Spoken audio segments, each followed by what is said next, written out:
Toronto was recently the target of a mock air attack by the Royal Canadian Air Force. Radar, of course, was on the alert.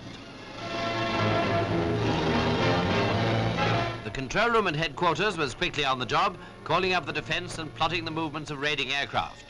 The exercise was planned on a big scale, and realistic scenes show some of the Dominion's fighters going into action.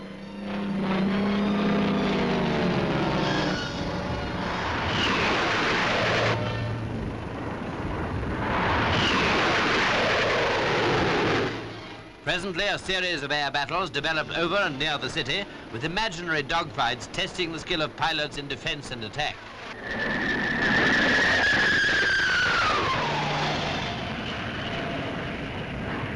When Ack gunners joined in, fighter pilots were seen flying through the flag after beating off the enemy bombers.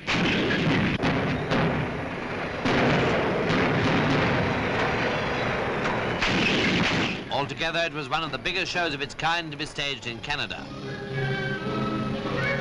From Korea comes this glimpse of the real thing: United Nations jet planes searching out targets far behind the communist lines and strafing them. Severe damage to enemy installations has been reported, especially through the use of napalm jelly bombs.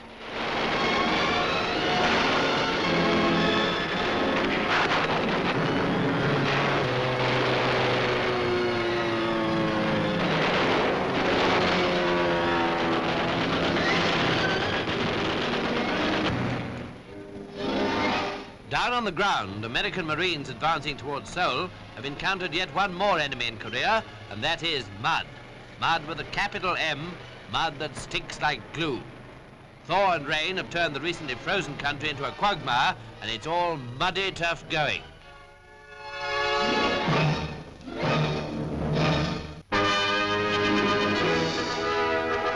At a South Korean school,